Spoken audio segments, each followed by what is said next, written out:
Patricia for president. Rod, I'd love to go antiquing with you. And Austen, even as a cat dad, you're still not likable right now. Welcome to Showmance, guys, the only show on YouTube doing deep dives on shows with no depth. Shows as shallow as this entire girl code storyline. They can't all be good. Neither can the storylines, I guess. I was gonna, just like let it fly.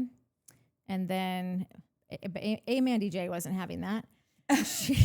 She said, if you were wondering why the opening scene between Vanita and Salley did not make any sense, watch the interview with Madison and Craig on Entertainment Tonight. Craig was asked about Vanita, and he said she's like Austen, that she's always super nice to him when they are not filming. Madison said that Vanita never speaks badly about Craig to her. Craig said that Vanita talking crap about him on TV seems to be a strategy, that she only ever has a problem with him when they are filming. Salley went to dinner with Craig and some of his friends in New York after the reunion. I remember that. After which Salley was asked if her and Craig were together in several interviews. She did at that time. I think Vanita and Salley planned this storyline. That's why Vanita isn't really mad at Salley, and Salley isn't having Vanita's back. Salley really wants Austen, not Craig, and Vanita doesn't really care about the Craig and Paige thing. She's just pretending. We've seen Vanita in the trailer telling Salley that Craig will use her, but it's Salley and Vanita who are using Craig. Thank you very much. We were trying to play it cool. We were trying to be cool and just like let it roll. We knew that whole thing felt weird. The whole thing on the phone, the way that they're talking to each other doesn't make any sense. Like this isn't a normal conversation, certainly not between two people that like each other, and certainly not between new friends. New friends is when everything is like light and airy and everyone's really going out of their way to like laugh at things that aren't funny. Like, just it's like a new relationship. Keep it light and fun and peppy and cheap. Like in Soap Dish, if nobody got that reference. Dish Mo did. Peppy and cheap. I don't know. That just, it's not that I don't believe anyone when they're saying this. It's just like, then I hate all of you. Not all of you, just meaning like Salley and Vanita. Maybe them too. And that's fine because this is Vanita's same trick. I didn't really come in. I didn't really clean slate her anyways. I was still like pretty annoyed. And she came out doing the same exact shit that she's already been doing. For Salley, I don't know. Hopefully, like this, she gets over this quickly. And then I feel like Sally's the kind of person that doesn't need to fake storyline. She seems like she's got her own drama in her life. Yeah. So. Wait, gets over what quick? Like, I'll say this and then you say that and we'll act real mad. Oh, gets over the idea. Yeah, but then she'll just naturally probably become, she's a storyline on her own, so that's how I feel about it. For Craig and Madison to say that makes no sense to me. They're totally nice to you off the show. Yeah. And then the show starts and it's like they have amnesia about your actual friendship and they're acting a certain way. And then they go on podcasts and talk shit about you. Yeah. And like you're not confronting that ever. Like you don't. Because they're. And you're two confrontational people, Craig and Madison. Like why because wouldn't Thursday morning they wake up and they check their Bank of America and they go, hell yeah, direct deposit. What's on the schedule for tomorrow, guys? Like what? Why? Like I just don't. Madison is she confronts people about things. She calls people out on things. So I just don't know why she wouldn't for the story. But now, if that's the case, like no, we're all cool, but like we need some drama because we're all so cool. Yeah, we don't really do anything except party. Like. So we need a story, right? We need some drama. So what? Who's doing what that you're going to do? Okay, cool. And then you got this, and it'd be cool as you guys do. Whether it's production doing then why are it, we talking about any of this? Well, Madison does seem like she's like very preoccupied. So I see Madison just understanding that like every day can't be a grand slam walk off. Like it's ebbs and flows. And right now she's fully pregnant, kind of miserable, and is probably just hates being on camera right now and just is just having to do this in that probably like not. She's final still few the months. hottest one out of all No, of them. she totally 8 is. But months like pregnant. any woman, she's the most like the hottest bitch in South Carolina, and like was such a workout person and all like. And she said it. She's like, people love being pregnant. I am not one of those people. This is not my thing. That was I my hate sister. this. She's like, I hate this. This is miserable. Yeah, I know that I would hate it. So like, I think she might just be, also though, it's early days. I'm sure she'll come out swinging about it when she needs to, when she wants to. She's probably holding on to it. Yeah, I think that's it. Like it's confusing to me. That's all. Yeah. And I don't like being confused with these shows. Just show me what you got and let's work with that. I don't need you to produce shit. So there's a thing that happens at the end that we'll get into, but I'll bring it back to this. Okay. Is I gotta be careful because I got in a little bit of trouble this week for going a little hard on Natalie's side piece in the last episode, and things got a little tense around here at the homestead. I'm the only one allowed to go hard on my Yeah, side. so I got to be careful about little Craigie and how Wait, did good the fans he is at go in on you, or everything. did she go in on you? No. Here's the thing with Craig, right? This is what I figured out. Craig, you know when you go to, it's like this is a pretty stereotypical story or scene in a movie. You go to the party, and then the hot girl walks in the room, and all the dudes go f***ing idiot, right? And they all, hey, where'd you go to this and that? And then all the girls get in the car, and they're mad now. They're mad at all the dumb dudes because the dudes are just being dumb over this hot girl, and they don't know anything about it. The girl's not, she didn't do anything. She's just hot. But gets everything for it, right? And maybe she's a little funny, but like that's it, right? And not a bad person. She could be really funny and hot. No, Oh, fine. you're saying this yeah, 'cause she's you're funny, saying charming, Craig. hot. Like she's not bad, but she's not done anything to like deserve all the attention other than just be hot. And now all the girls are mad at the dudes. Then they finally get mad at her, right? For no reason. Craig is the hot girl, and you guys and Craig's like minions are the dumb dudes. You're trying to make us understand why you like how you feel about Craig by converting it to this is a girl version of Craig. I'd still like. First of all, that's 80% of the women in Los Angeles. That's what we deal with all day, every day. And like I don't even. Well, doesn't do anything for me because I'm already locked and loaded. But I'm saying we also don't think that Craig didn't do anything to deserve people liking him. No, I understand that. Well, what do you mean people liking him? Like Here's my analogy, Mike. Have you ever been to like a very remote place in the world and all of the design, like there's no design there. It's like there was one tile choice and one kind of sofa and like one heavy wooden table, but you're like, we're in the islands, but this isn't breezy. But like, it just is what it is. And then all of a sudden you go to one store that has something that's like oddly chic and great. And you're like, oh, this store is amazing. We should buy this for our Airbnb, really help these people out. And it's not actual design, but it's the best of the worst because it's just what you have to pick from. That's Craig.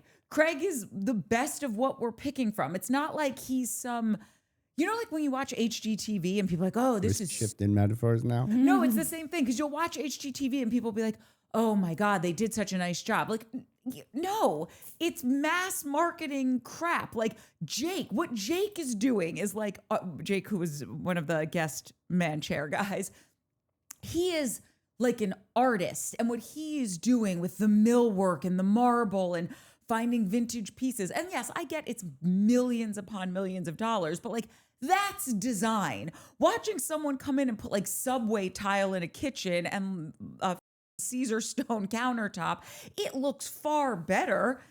I'm so glad you updated it from the horse shit that we were previously looking at, but it's not, you're not seeing it in Architectural Digest. We're not saying Craig is the Architectural Digest of men. I mean, This one is. I've never Kidding said me? that. This I've one- always said. I didn't point to you. I said this one is. Like Listen, I know and Craig's there's got so his many issues. people that are. And I'm not saying Craig is a piece of shit. I don't hate on Craig. you hate on Craig. Oh my God, this is an impossible conversation. No, to have. I'm not, but It's I an think impossible conversation to have because of this reason. And I'm not mad. Like I don't care. But it is an impossible conversation because there's like psychotic, like full blown Craig stans that like think he is so amazing and has like is just can do no wrong, and they forget about everything. I'm so glad in this episode they cut to that little snippet of him calling Madison trash. That used to be Craig on the regular. Like we forget about all those horrible things. We forget about how like it's, and again, like Craig, I said this all last year. Good job. Like great. I'm so glad he did that. But like the thing that I think where the conversation gets confused is that I'm kind of saying like why Austen, I'm not 100% sure on, but why most of these people, dudes, get so bummed and so like, what the hell with this guy? Everyone's like, oh, they're jealous. They're not jealous. They're not afraid that he's going to take anything from them. Envious, maybe, but like they're not. They're confused. And even Shep said it in this episode. He's like, I just can't. I can't try to figure the dude out anymore. Like they're confused. They don't understand. This dude who's a storyteller forever, didn't finish law school for the longest time, didn't take the bar, has lied and lied and lied. Is so charming. Had a dude stumble into his house, see a half-assed pillow sham, look around and be like, I can get rich off this, and create Sewing Down South. And now people are like, oh my God, Craig Conover is such a genius. I think it's amazing, but you know what I mean? That's so I think I'm with Shep in the sense of like, this guy's fooling everybody. And Craig's like, why are you so mad, bro? Just try to fool somebody. Like, you know. Mike, I totally understand what you mean. I just think a Shep and Craig. Let me just like, it's not just Shep. There's the people that are like, what? Like, if you're not a stan of Craig and you don't like him or not like him, it doesn't matter. But if you're not a Craig stan, I feel like it's because of this. It's because you're like, you guys not, is he just got the wool over everyone's eyes? Or you're like, you guys don't get it. Craig is really something else. He is a great sewer. He learned how to quilt in 32 hours. I just think he's really hot. It's right. Like pretty much. And like, I also think that he came from, everyone else kind of had something and he didn't. And he was just sort of like the idiot baby brother, like drunk for so long. And then when he kind of caught up and surpassed them almost in a way where like they were like, weren't looking when it happened. And then I watched them get really pissy about it. And it was really unattractive. And I don't see them really making any strides in their own lives to change any of that. And they're still looking at this guy like, why do you have these things? Honestly, I truly think that Craig gets the kind of love that he does from women purely, he's hot, but other than that, purely because he's down to be in a relationship. Like these other two schmoes just aren't. Idiots. Like they just don't get it, that it really is that simple. For a lot of women are just looking for a guy who's going to be there the next day and they're not going to see them with their friend at a different bar 2 days later. That seems to be Charleston's issue. Is a small town with a lot of dudes, a few women, and they are all just Peter Pans and never grow up. Craig seems to be so many women, few dudes. Opposite. Oh, right. Yeah. And so for him, who could really have that same exact life, has chosen not only not to, but like is like vocal about it, doesn't want anything to do with it. And like that is it's so attractive. It's so special. So attractive. I think all they have to do is just stop wanting to bang other chicks all the time, and they could have everything Craig has. Too could, yes. You too could be a Craig and not a storyteller. But we talked if about that's this the big last problem. week. You think they want that? You think Shep really truly wants to be with someone forever? No, that's and what Austen she's saying. Too? She's saying I don't think they do, and that's why Craig's more attractive, because Craig actually does want to be with someone forever. Yeah, but then you're like, all they have to do is stop banging women, and they can. Because they still want all the girls to throw themselves at them like Craig But gets. you only but get Craig's that. a safe space. I'll right. throw myself at Craig because even if it doesn't work out, I'll know that he really tried his damnedest to make, like he went into it thinking, I want to make this work. Yeah. With the other two, I would treat them like dogs. Like I would treat them like they were disgusting looking, because Correct. I already feel like you already are coming in here trying to get one up on me, and you're not going to get one up on me. So, but that's just me and my ego. No. I'm totally with you, and we're different in dating, and I'm with you. And it's funny because I'm with you, and then you lose me so hard with something that you always say about Craig. Listen, when I'm using if we go back to my HGTV analogy, I love HGTV. I watch it all the time. It's very pleasurable to watch. Is that the design that I want for my house? No. That's what I'm saying about Craig. Like, I like Craig. I think he's so likable. He's so sweet. I think he's so handsome. Do I think he's Paul Newman? No, he's not. And by the way, Paul Newman also cheated on Joanne, and he paid for it for the rest of his life. It's not cool, Paul, but I live for Paul Newman. But my point is, like, he's not this upper echelon of man that I'm so wooed by. But I think if we are looking at him in the company that he keeps, in the city where he lives, he is the shining beacon on the hill for Charleston. for HGTV. Yeah. Okay, this is a banger of a remodel for HGTV. Yeah. And when you say like the guys get so annoyed because they can't understand how this guy fooled everybody or whatever, like him or not like him, you have to appreciate the fact that this guy was able to partner with the guy, use his platform on Bravo, because there have been so many people that have tried to make fetch happen with companies on Bravo, and they have all failed with the exception of a handful of them.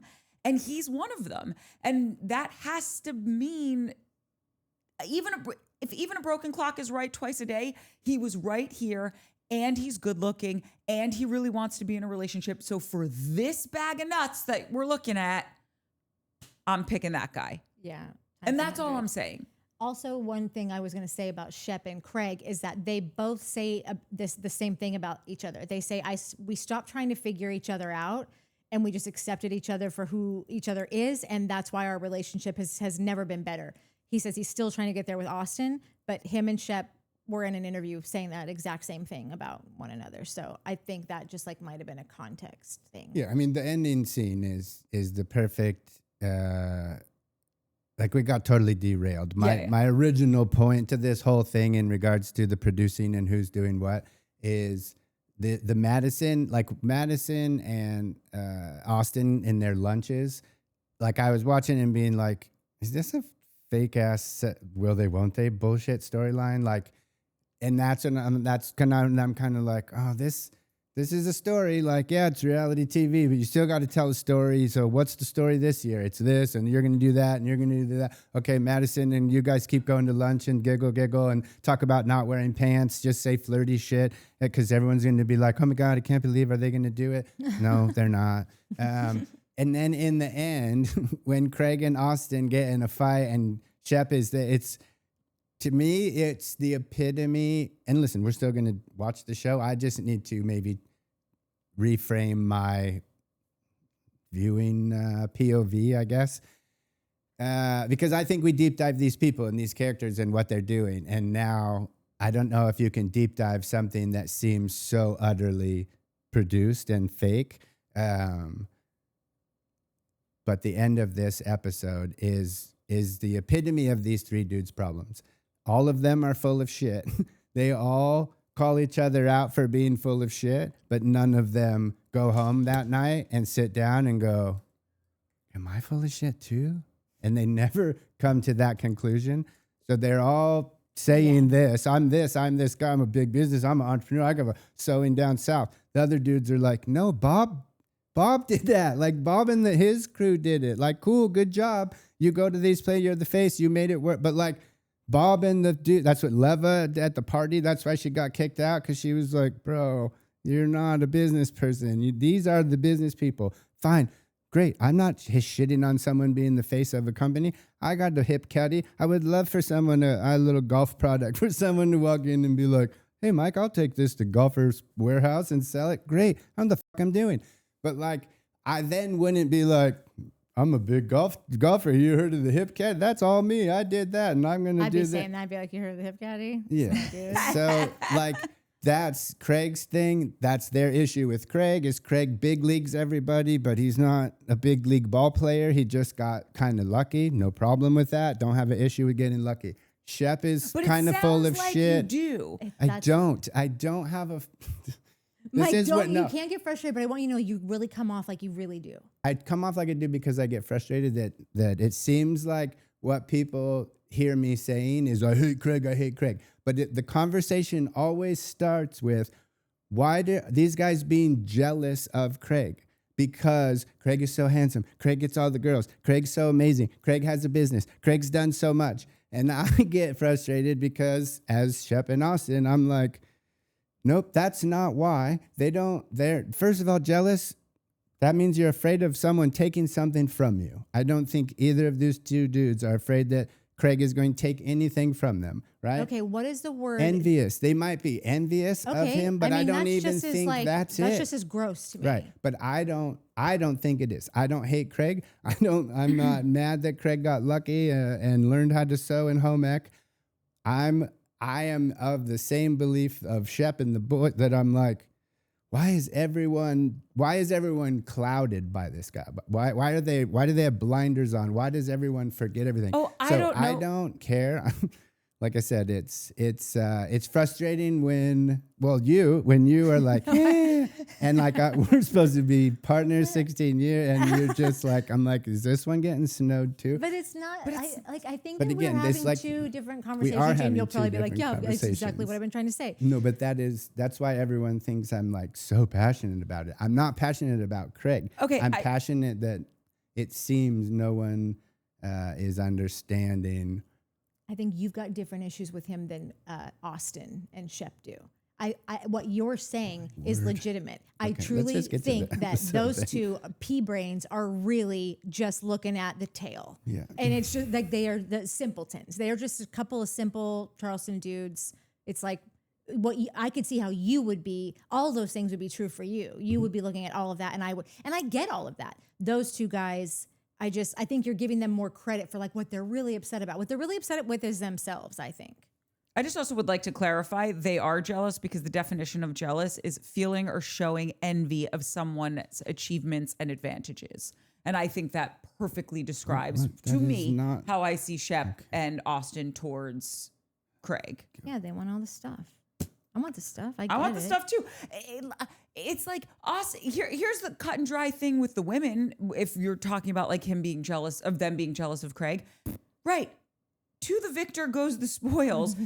And the reason Craig's the victor is because Craig's the guy, at least in the last few years that we've seen of him, this iteration. Okay, I'm not saying that he is like I said, he's the shining beacon on the hill for this show because we're talking about these people, right? Craig so in is this the group, shiniest piece of shit in the pile. Sure. In this group, it's because Craig, what you said, Craig does want to be in a relationship. He is the guy sending the flamingos into girls he's not even dating. And here's Austen dating a chick for 2 years and barely schleps to her place. She doesn't ever really say how she's feeling because I think she's scared to lose him and she just wants a guy because she knows she lives in a place where it's like 9 men to every 1 woman and she just wants to be in a friggin' relationship. And he's sitting there saying, but I want my space. Your space? We're 3 hours in a car away from each other. You got your space, bro. What you want is to be single, but you also want a woman doting on you. And that's why Austen looks like such crapola. I know. And Craig sitting there in his interview being like, all I want is to be in a relationship. Yeah, all I know. want, and interjecting out of nowhere, being like, "No, I would kill to be in a relationship. I never asked for this." And that's why women are more just easily swayed to like him and to forget about bad behavior because it seems like there has been growth there. Not toss up, you're always going to have to weigh the good and the bad. And that's right. I would take his good over those other 2 schmoes bad. Every day and twice on Sunday. Yeah. And Austen really shows his ass in the very last scene. Yes. Okay, so let's get into it. So obviously we open with seeing how that house the next morning, that is my worst nightmare. Yeah. When I used to go to parties, like house parties, I would stay up and clean everything. And you would wake up and that house was spotless. Because I would wake up at 2:30 in the morning, or no, actually probably because I always went to bed really early even at parties. And I would have anxiety because you could just smell what was happening in the house. And I'm not living my life like that, just so everybody knows. No, my mom on Thanksgiving night, we put, of course, everything away. But she was like, you guys get out of here. We're not doing this tonight. I'm going to bed. I don't know about you guys, but I'm going to bed. And I'm like, She was up till 5 a.m. She did all of my laundry. and she cleaned everything. It was like Thanksgiving never happened. We woke up and I was like, what in God's name? She hung up all of my underwear on individual hangers. Yeah. Because she didn't know if I put them in the dryer or not. Because she's a lady, Natalie. Yeah. Mama Gina, I love you so much. Because you guys are the same human. We really are so similar. Yeah. We really, really are. Yeah. And so at any rate, I just had to point that out because it was really skeeving me out. And then we get a little bit more of an introduction to Charlie and her FaceTiming her mom. And I really appreciated when her mom was like, were you likable? Did you ask She questions? reminded me of your mom. Yes, because so I had a one-woman show that I wrote, and I was the woman. And I had a line in there that I could be the first woman to land on the moon. And my mom, the first question my mom would ask me was, honey, did everyone at NASA think you were nice? And truly, that would be her first question, because that's what's important to my mom. And it's really sweet, but, you know, anyway. I know. I didn't have anything else to say about her phone call. I was just like, I literally in my notes just wrote, cool. Like, cool. We watched her on Nick Vile, and it was quick, but it was I liked it. It made me like her, and I don't watch a lot of outside stuff, but she seemed like a pretty cool, pretty normal-ish person. I'll just say my next note, because God forbid everyone think I'm too emo about it. But I love that she said whatever. She said something about Craig and her mom. She's like, whatever, I don't believe him. I'm like, oh, you don't even believe this kid. And you're brand new. I found her on Nick Vile to be very like, she's a performer. Like she's pageant. And maybe would like to act. I don't know. That's how she came. She came off perfectly cool, but like she didn't come off to me like a Chelsea. Or Olivia, like where they are really just And she goes on to say, like, I'm from here, I've lived here my whole life, and around Charleston forever, so I know these people and whatever. But she still just came off to me as more of someone who wanted to be on a show than like I said, like the Chelseas. You don't get too many Chelseas in this world. No, you don't. Last week I was going to mention that I was like, I love someone who gets on the show and just is like, yep, I got it, don't worry, and like. From the jump, her interviews, like everything was just her energy is like perfect. really good. Yeah. It was funny. Yeah. Our next scene is when Vanita pops by Sally's so they can just, dish the dirt on some stuff. One, I kind of love the fact that Sally's always in a bikini, as Mike calls them. I don't know why. I just find it to be a very funny character trait. She's always in a bikini and she's always having a beer. Yeah. And I appreciate it. Yeah. I also appreciate that Molly is saying, like, getting in the game and saying some stuff. I just want Molly to say it to Salley. Yeah, and I don't want Vanita to be saying that's right, because it was very like Vanita was using someone else's beef. She was going to bring some beef to Sally's doorstep, but it wasn't going to be her own. It was just like a very passive aggressive way of being like, and other people think you suck too, but not even two. She said she doesn't really like you. But also, before I forget this, it was weird to hear Vanita telling Salley anything about Molly, because I was under the impression that Molly and Salley were better friends than that. Like hearing someone say she doesn't seem to be very into you, it sounded like people who had met in passing and were still feeling each other out and was like, no, didn't we meet you because Molly met you at the park bench, and then you guys walked down, there's some water here, and you guys are walking, and she's telling you about how Salley had just gone home with Shep, and it was a real in and out situation. I didn't even mean that, excuse the pun, disgusting. So it was weird to hear how that whole thing kind of was relayed. Wasn't that the time where she kicked him out? Like he wanted to stay the night. She was like, no thanks. Like, oh, nope, you've got an Uber on your way. Yeah. You're welcome. Yeah. Throw me a brewski on your way out and you take one for the road. I did notice, and I'm sure I'm the last to the party on this, that off of what you're saying, like when Vanita was like, oh, but Molly she's not too fond of you. And instead of just saying, I'm not too fond of you right now, Vanita's a cooker. And I didn't realize that about her. And she says it in her interview. She's like, I'm not that great at telling someone, hey, this bothers me. And so I was happy she said it in the scene to Salley, like, listen, if we're going to have this friendship, you've got to, kind of do X, Y, and Z. Because I can see that she also did the same thing with JT last year. Yeah. But you got to then pick a side, Vanita. So it's like, say it. And if they don't do it, then you have to pull your friendship away. You can't do the thing you did with JT where you said it, but then you still showed up at his hotel room. Yeah. Every time that she complains about Salley not being a true friend, I will never forget when Vanita let the entire dinner table takedown in the Bahamas just rail on JT and basically I feel like he left the table, and I don't know if they asked him to leave or like if he just ended up leaving because it was so uncomfortable. And she didn't say anything. And then she went to his hotel right after that to try to get laid. And I just don't like watching all the kind of arguments she's gotten into, like when she kind of left. What's Craig's other girlfriend's name? Is French. Oh, I loved her. Naomi.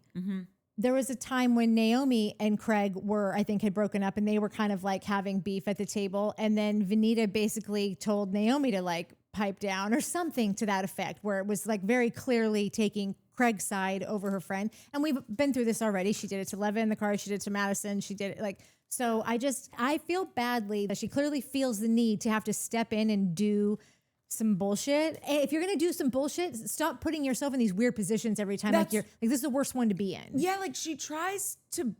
I don't know if she's trying to jump in the game for a storyline or if this is who she actually is.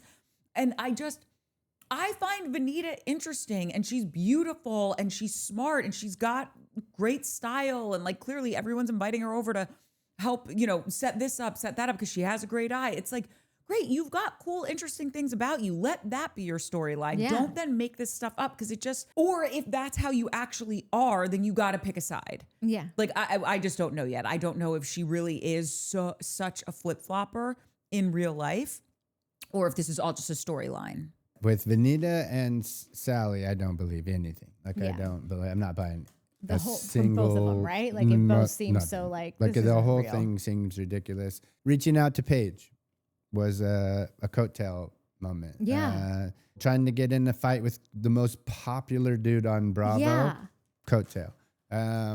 Salley, noticing that you'd got in fight with the biggest guy, and now you're getting to, I'm going to go befriend you because, oh my God, he said this, and now you have this JT thing, and like, it's all BS. Like, it's all... it's just it's the story, and unfortunately, I don't know if they're doing a good enough job at making it real. At tricking me. Yeah. I'm not really buying it. And then I went back and forth. Like, if you guys have been friends for a long time. If one of you got in a fight with a dude for whatever reason, right? Would it be like if you got in a fight with a dude? Yeah, he's dead to me. Fine. What about to her? No, like if Nat got in a fight with the dude, No. dude's dead. If you got in a fight with a dude, could she? And she was like, "Yeah, but he's kind of cute, and I'm gonna flirt with him, and I think I want to date him." And then they go out to dinner or do a thing. Would you be like, "Well, how would you feel about that?" I would actually more just be like, "You're an idiot." Like if you think this guy's not gonna be an asshole to you, and he was such a piece of shit to me, yeah, I would just be like, "I live for you and do what you want, and I get it. Like you're in your 40s, you want to date someone, like I can't." But I just don't talk at all to me about him. Yeah. What would you do? Would you care if Courtney dated a dude that you were in a fight with? Like in the context of what is going on here, like in the context of like this is hard to answer because Courtney and I are actually very good friends for a very many amounts of years now. Yeah. I feel like these two just became friends over the summer, and they're at work, and like going for That's Craig right. is like part of a job. So it's like, I mean, she might really like him. I mean, like she probably does. I'm sure she does think he's cute and would want to hook up with him, like just on a personal level, show or not. But like, there's so much more to take into consideration. I don't feel like they've been friends for long enough for Vanita to be able to say, you can't date a guy not only that I got into a fight with, who I have beef with, but like that I started the beef with. Like it wasn't like if Craig came after Vanita and was just like really, That's right. But like she instigated this probably on purpose to drum up a storyline. So that's why it's hard to liken it to you and I. Yeah. That's what I'm saying. Like, yes, if it was you and I, and we're in our 40s and you're single, and I get that you want to meet, like it's a different situation. But what I can say definitively about this is, and it's not even a definitive statement, LOL, is I guess Vanita, the only reason I'm not 100% in that this is just for a storyline is because Vanita has shown us this part of herself throughout different seasons. Like when you're saying when she went for Naomi for and a shitty sticking storyline up for Craig. Well, hold on. And then the stuff with JT and here. So it's like she's either always digging for a storyline, and nothing about her is authentic except for the fact that she's a great dresser. Like that's authentically her style, right? But she never breathes an authentic word. That's where I'm kind of at with her. Or she just has this, hey, wait for me, guys, kind of Achilles heel where she's trying to get in the game and be a part of it. And she thinks that like this is helping, and she does kind of feel this way. So she's going to jump in this way, and she always botches it. But it is kind of stemming from like, no, I do think this person was in the right. And I do actually like JT or like, and I can't tell if it's 100% malicious storyline, not malicious storyline. And this is not who you are at all. Yeah. Or if you just have a bad picker. It's like, you know how sometimes someone's been married, especially on reality TV, like they've been married to this loser for so long and they finally get divorced. Oh my God, Teresa is the perfect example. And it's like, you're finally free, girl. And then she turns around with Louis. And you're like... I'm still seasons behind. I'm on 13 now. They haven't gotten married yet. But it's their wedding season. Yeah. There's some tax stuff happening now. And it's like, what are you doing? Like, you had all the chance in the world to run, Forrest, run. Yeah. Have a prenup. Not be messing around with another jamoke. And here she goes. She picks another guy who's just like the last guy. And so I just don't know. Maybe this just is who Vanita is. Yeah. Just like Teresa's got a bad picker. When there's interviews and people will talk about her, they really like her. But like, it doesn't seem like that on the show. So that's why it seems to me like probably in real life, she's probably so fine and cool and like the person that you'd have like the best conversation with. I think she just really takes her character on this show to a very character-y level. It's just, I don't think who she is on the show is who she is in real life. Well, I would like to see who she is in real life then. Okay, next up we have Austen and Madison going for lunch. And I just want to say to you, Austen, after 2 years of dating someone and you're almost 40, you should know if they're the one. Period. Like, he's sitting here talking to Madison and he says in the confessional, I think it was in the confessional. Yeah. Because, you know, Madison's saying like, well, it's the truth. What was I supposed to lie to her? You know, and I love that Madison says the truth because someone needs to get the truth in this ding dong's head. Yeah. And it's like, if you're not to be taken seriously, who cares what anyone says about you? Because this girl should be cut loose so that she can go out and find her person. Because clearly after 2 years of dating her, you still don't know your ass from your elbow. So that's the truth. So if we're going to say and be like, oh, Madison, I love when she says the truth. And she said, that's the truth. She should have told this poor girl, listen, this guy's not into you. Like Salley never said that she wanted to date Austen. She said, probably half joking in a freaking kitchen, the next day I'd hook up with him. Like that's what she said. I don't think she was joking at all. I think she would totally hook up with Fine. him the day after. Sure, but I don't hate on it. Yeah, and she doesn't owe that girl anything. Yeah. No, I don't think there's anything wrong with what she But said. like you were just like saying Madison's so amazing. She says the truth, and that wasn't the truth. That was just some BS shit talking. The truth would have been, listen, honey, you've been driving down here. He's not into you. Like, this isn't going anywhere. Look at him flirting with girls. He's always talks about how he wants his space. And that's the truth that she should have said to her. She didn't say any of that. She said, that girl that he's flirting with, she wants to f your man. Which basically. is true. She does want to have sex with him. Two truths. It can both be true. I think that my biggest takeaway, which it wasn't hard because it's already been there, but just this lunch just serves as a reminder. The only woman that Austen was ever ready to lay it all down for was Madison. He only wants a woman who is it was literally going to treat him like he's a little turd that he is. Treat him like the turd that he is. And I think that he will always, until someone comes along that's got some Madison qualities, I kind of think he just is always kind of good. Oh, this is I got to get lunch with my buddy. Like, got to keep that on the books. You know, I think he's still in love with Madison, and that he would do anything. Yes, he cheated on her because Austen's an idiot. On film with 2 girls. Yeah. What a moron. No, totally. But I think that if I think that he is still, I think that whole thing, the way that whole thing went down, that relationship and the ending of it, and then Madison's like very quickly met the guy that she was going to marry and who was exactly the guy for her and all the things. Like that was the biggest backhand across Austen's face of like, look what you've done, you little jerk. And I think that's why he's not happy in the relationship he's in now. Clearly she's just not the one. Like she was a transitional person. Yeah. She served her purpose. It's time to move on, and it's time to go find Madison 2.0.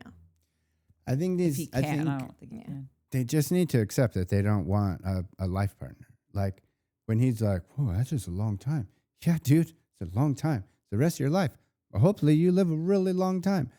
But that's a whole situation. Like spending your life with a person is a whole thing. It's a whole different kind of thing. Being married for 10 or 15 or 20 years is a different kind of thing. Running through life, bopping around in different relationships, different kind of thing. But I think that's what these dudes want. Like, maybe not Craig, but like, it's Charleston. Like that is the vibe. So it's weird that he still talks about wanting this lifelong love and being jealous of Craig and all, but like you don't want any of that. So A, what are you jealous of? B, why do you keep saying this? C, just go live and just make sure everybody knows when you're dating, like you're not that guy. Yeah. You don't want a 40-year. Dude, we've been together for 16 years, just 16 years in September. We finally got engaged, if that tells you anything. We're on the group chat with my dad, his wife now, and us. And Lori sent in the thing. She's like, 30 years, and Steve still puts my heater on in the car, right? It's his seat warmer. The seat warmer in the car. Sweet. So sweet. I was like, oh my God, that's dope. Like that's another 16 years of what we. And we're not even done. Like, that's not even it. My parents have been together for 55 years. I haven't even been alive that long. Yeah. Like, that's so long. That is so long. And you that's either get that times. or you don't. Yeah, you either get it or you don't. You either want it or you don't. You're either willing to go through 6, 12, 8, 2 years of that 50 years where you're like, I might kill this man. But like, no, it's just a fake. Like, it's going to be fun. Like, you're not going to run. I choose my choice. Yeah. Like, to my commitment. You're not like, that is a thing. That is a agreement, a partner. And I get it. Things happen. It doesn't like, oh yeah, everybody wants to live happily ever after. No, that doesn't happen. So sometimes I get super frustrated, clearly. When these boys are like, oh, I just want this life. And I'm like, you don't. Craig aside, like I do think whether it's his game or he genuinely wants I kind of believe that. But I also, then I'm like, well, you've had it multiple times and you keep it up. So how bad do you want it, Craiger? But like Shep just wants to be a character in a Hemingway novel. Yeah, like in a series of novels. Didn't we find out that his family was in a Hemingway novel? No. No, it was like his. Not that, something like that. But I don't know if it was a Hemingway. Yeah, maybe it was I think you're circling the drain on it, but I don't know if it was his family and the Hemingway. Doesn't circling the drain mean you're about to die? No, it means you're close. But circling the drain? Yeah. Like it means you're close to. Oh, I've only ever heard it in hospitals. Yeah, circling the drain. Yeah, circling the drain means you're like getting close to. Oh, I thought it was like, we're close to like being at the end of this. You nailed it. We're close to being to the end of this. Yeah, I know it could mean anything. I've just never heard it in any other context. I've had a lot of death in the last couple of years, so maybe. So anything could honestly be brought back to death for you currently. And sometimes it's like, do you guys watch this shit? Do you guys go back and watch and see that like in one scene you're talking about how I just don't understand why I can't find the love of my life, and then the next scene you're like, that's a long time, my life. I don't think I can deal with it. Then don't like, and it's fine if you don't want that. It's fine. It's fine. Totally just own fine. it and you're free. Yeah, just tell everyone. Be like, yo, not a minute. I would like to spend a couple years bopping around, having a good time. Yes. And then I would like to do that with 30 people in my lifetime all over the world. Great. Sounds amazing. I would have, and this is why I have such a short fuse with Austen and Shep, because I don't care if you want to be the perennial single guy, the forever bachelor, uncle of the millennia. Okay. I don't care. Just be honest about it. Yeah. That's why I get so annoyed. Do not lead someone on. Do not be in a relationship that you have no business being in. You will never take this to the next level because you don't have another level. Yeah. And that's fine. Screw whoever you want. Travel the world, get your passport stamped, get other shit stamped. I don't care. I only care when you're being dishonest about it. And they are dishonest with it, woman after woman, relationship after relationship. And as a woman, you are a human affront to being a woman. And it jars me in a way that I can't.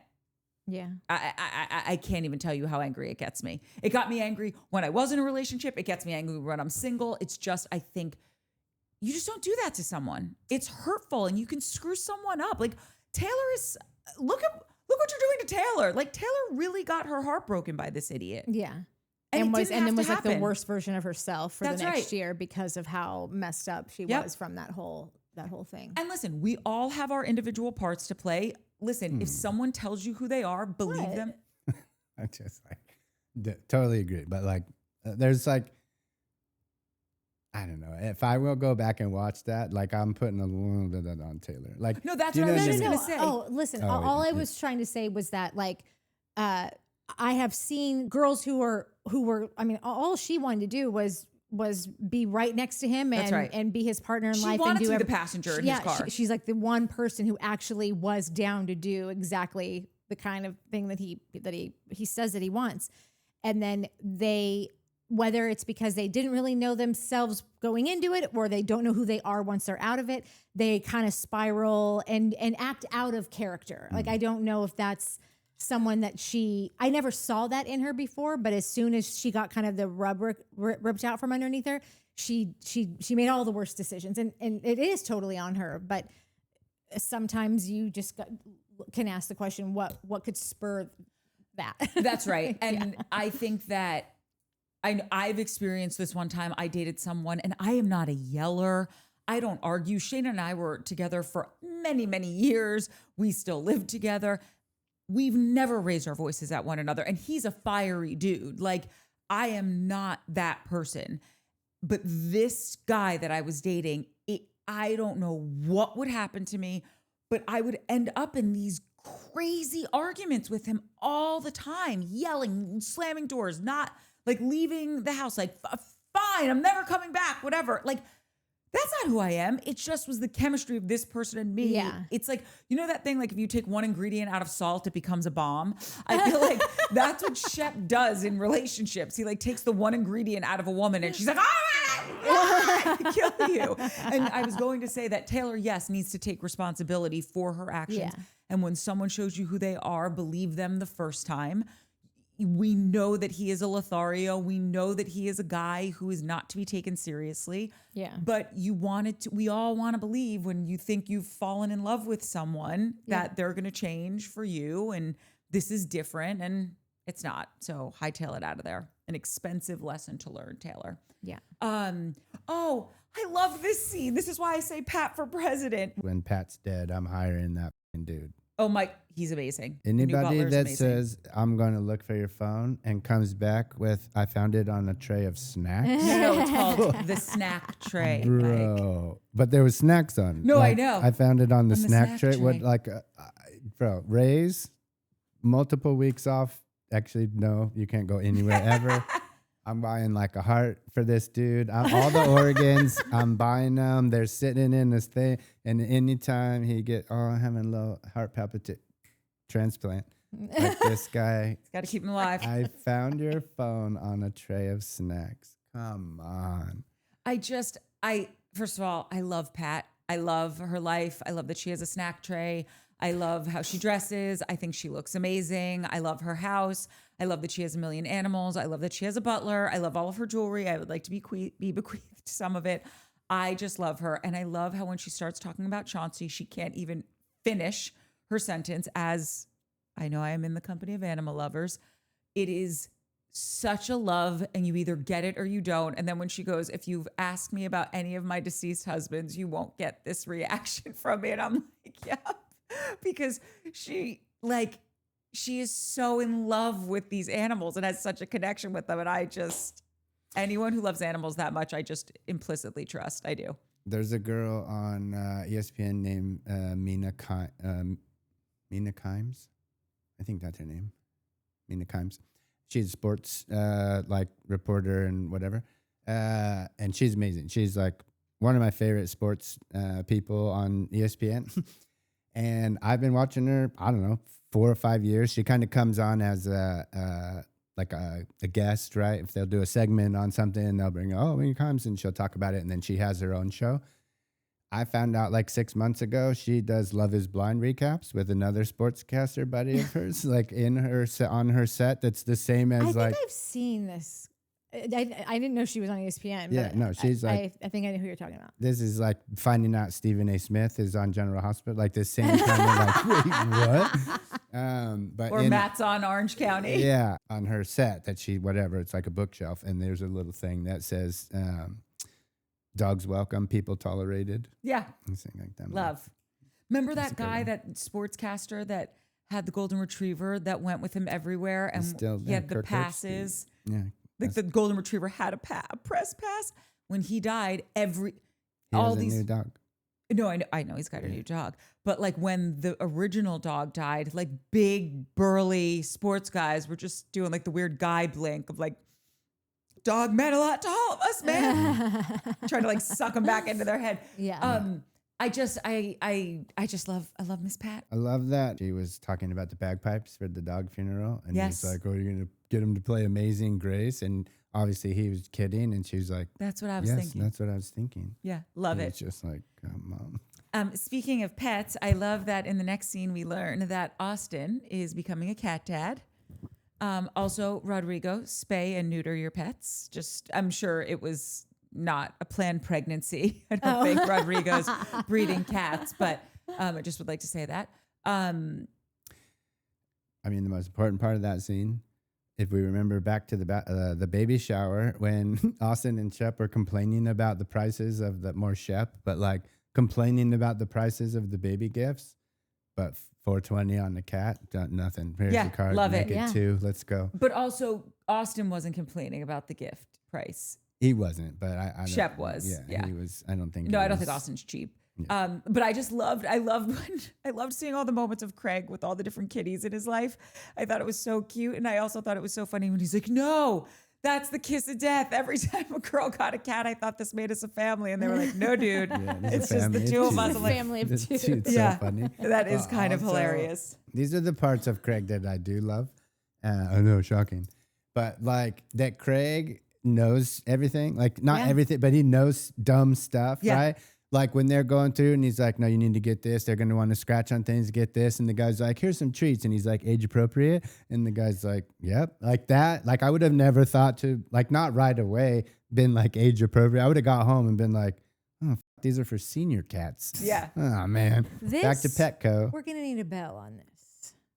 Like Wait, had I it missed so that cute. part. Oh, yeah. That's funny. He had like the perfect thing and he was like, but needs a bell on the end of Yeah, it. like that part of Craig, I'm Yeah. super into. Well- So funny. Age appropriate? The other part of Craig I'm really into is when The hotness. Yeah.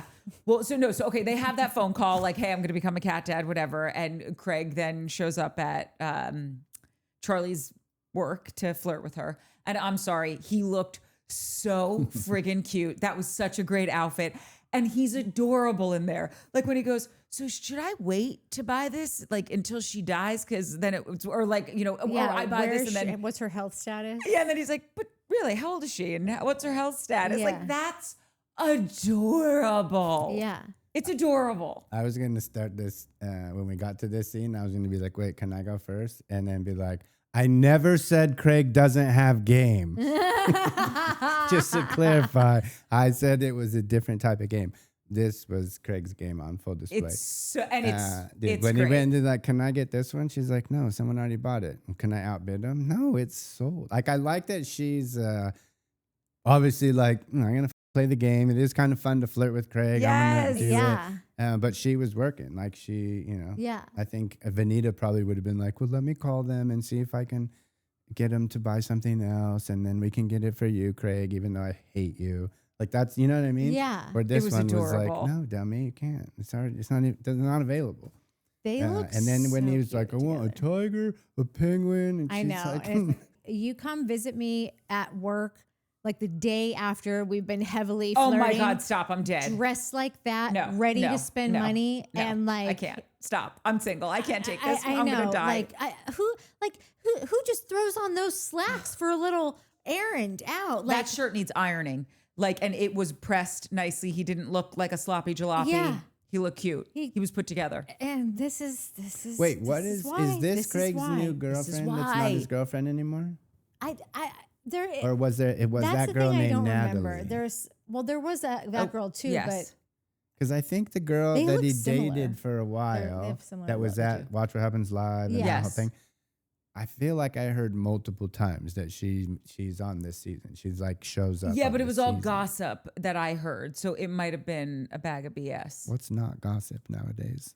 But I do want to know, Like, we didn't see a picture of her like, on if- set. when I as we go through this episode and you kind of see him interact with Salley and you see him interact with Charlie, like, hands down, Charlie and him have a way more of a vibe than Totally. Like, I hope that Salley gets to bang him just because I want Salley to just like live her hot girl summer and get what she wants, But like, if we're looking at like anyone who has any business hanging out, it's those two. I could really see them having a nice summer together. You know who's not going to have a nice summer with Charlie? It's Shepard Smith or Shep Rose. Sorry, not Smith. Yeah. So the next scene is him and Rod in the car driving to like go get furniture from his parents' house. And we learn that Shep's parents bought him like a $3.2 million house, which I just am saying that because there's a bookend that I have in a few scenes further up. I love how Shep's like I wouldn't mind going out with Charlie, but I'm not going to fight anyone for pole position. Yeah, you don't have, you're not going to jockey for pole position because you're not even in the race, Shep. Yeah. Like, he's so delusional. Yeah, you don't bring a Charlie- surfboard to a gunfight. Right, that's exactly right. Like, he What'd you doesn't say? You don't bring a surfboard to a gunfight. I thought you said snowboard, but yeah. But like, he doesn't even realize because he's so blinded with hatred towards Craig that like, dude, you're not even on the ballot. Yeah, she literally said you were like texting with her dad. Yeah, I did love also how Rod was just like came alive with those antiques. He's putting tape on stuff, and I'm just like, Rod, you deserve so much better than Shep. I will go antiquing with you. I less feel like he thinks those things are going to work for Shep's house. Yes, he just wants them. And I think he's just like, just get 100. him on the moving van. Okay. And once we get him into your house, we realize pretty quickly these don't work here.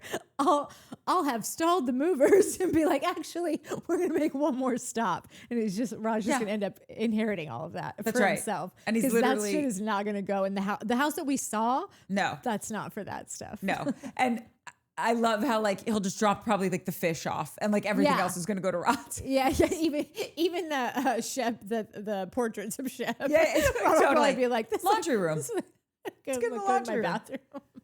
Okay, so our next scene is when Madison and Brett go to their new house. And besides the fact that I am so incredibly happy for her. Yeah. This girl has worked her tail off. She met he seems like a great dude and just Yeah. like a solid husband, a great partner, a doer, all the things that you want out of a partner he seems to have. But I also really love that Madison also bought a house, and her house was $3.9 million, and her house was paid for by her, not mommy and daddy and pappy and grandmama. Like, it's so gross that Shep said that about her. He's had no growth whatsoever, and he probably still kind of feels that way about her. And it's like, Wait, said what? like he would always call her like white trash and just think she's a white trash hairdresser is what he said. I do not think that. That was what Shep feels about her.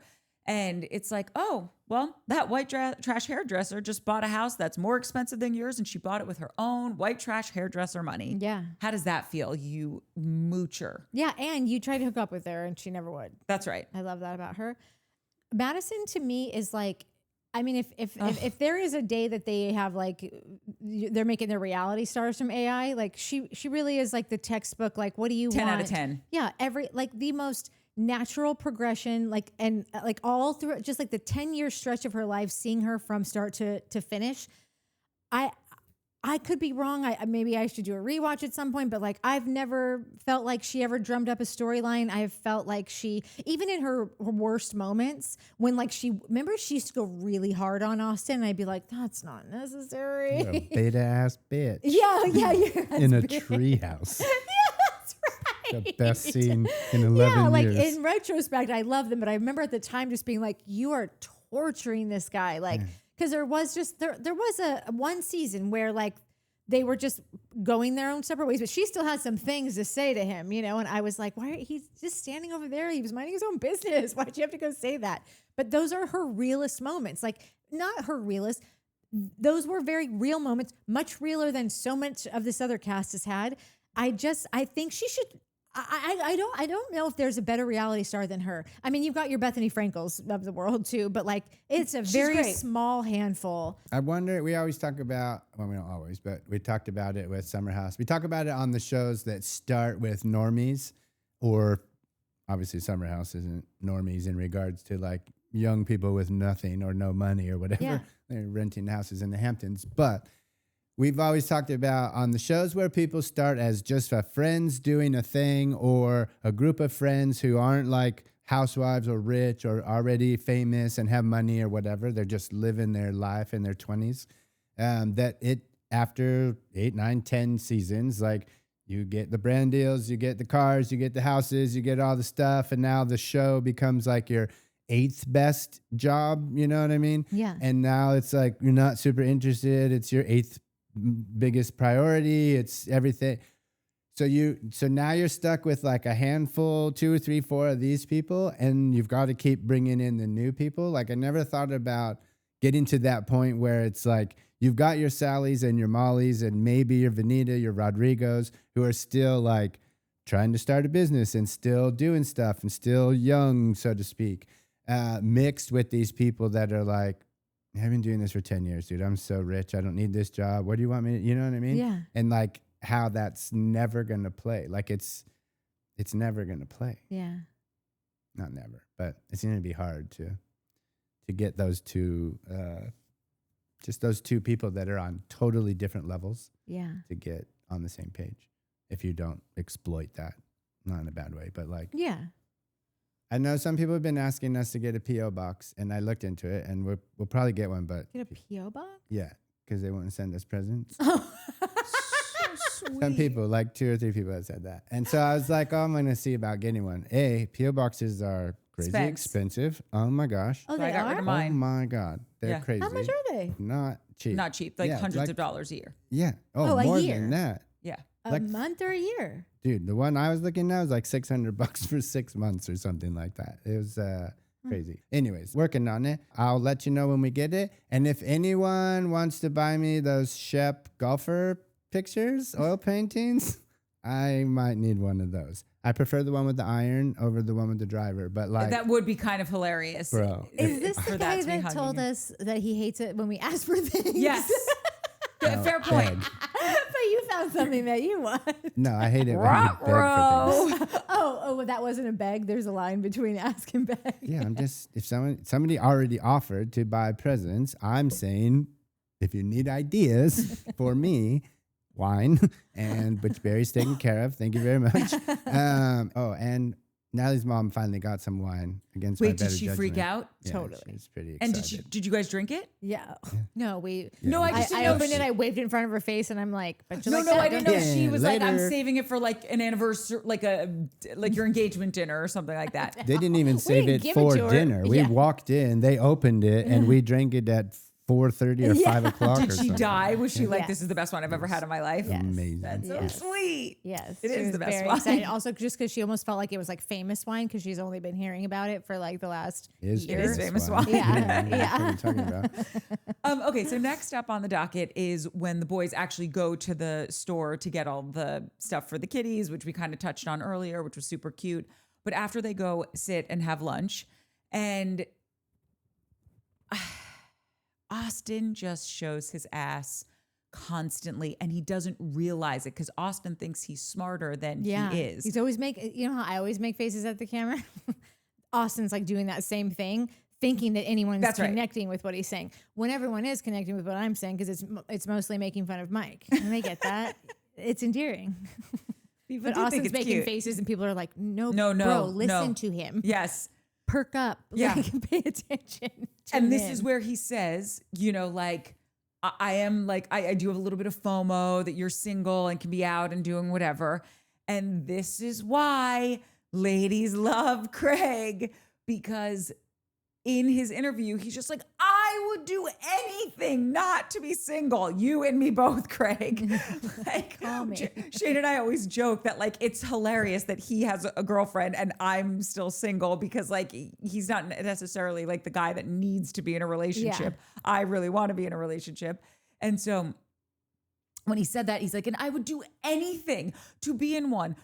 I was in a relationship with someone I really loved. They chose to not be in it anymore. And here's this ding dong just wanting to be single so he could go hook up with a bunch of chicks. And no, you're not going to not be pulling ass at the party because of your costume. It's because you're in a relationship, you moron, you undeserving moron. Yeah. I did have a good handful of like genuine laugh out loud moments in this episode, and that was one of them. Yeah. And he's like, you're not gonna be pulling chicks because you have a girlfriend, Yeah. Austen.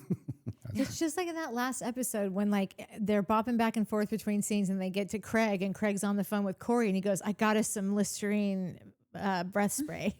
Like he's preparing to make out and for it to be a lovely experience for you. I love him. It's not just like, oh, like, do I look good? Like to like get, it's Yes. like, how can I want to do this? And I want you to really love it. And you know he's going to text you the next day. And be like, so that was fun. Yes, this is why we like him, Mike. Shep is just going to give you an STD, man. Didn't he? I'm sure, not me, but I'm sure he did. Wait, Yeah. what was it? Somebody Someone got got one from him. when they were all at that lodge. And was it like, did Madison say it?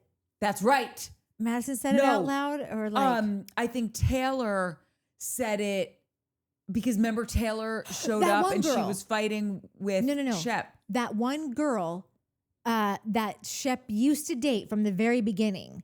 Like the first girl that he was like always hanging out with, and she was a part of the cast for like probably 5 seasons, and then she was gone.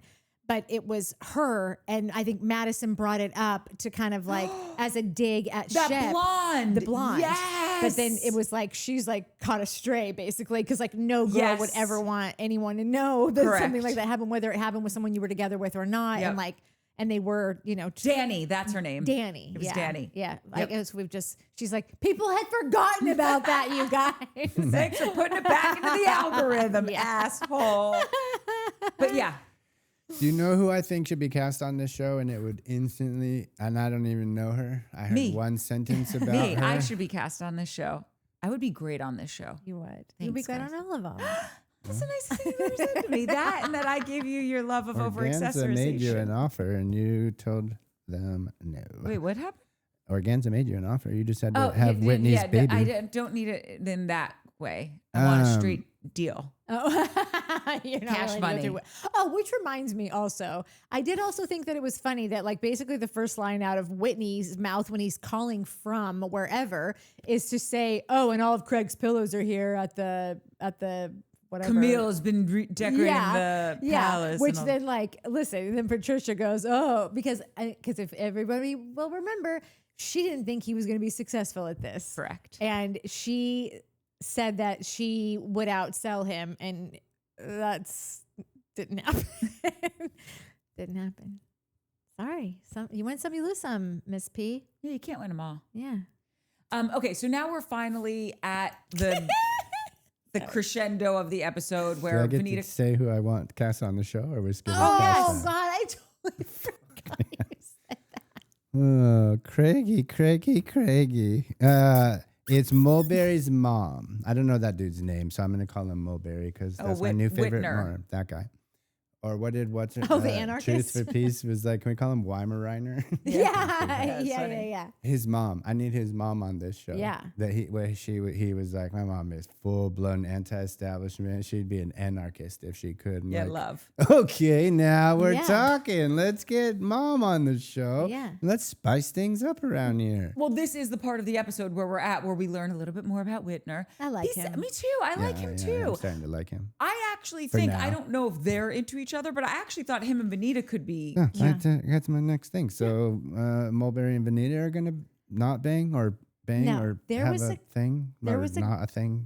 There or- was a guy at the beach party Sex. that I said that she was on a lounge with, and he looked like a hipster version of JT, like much cuter and much like hipper. Like he had a little mustache and whatever. I caught a vibe between them two.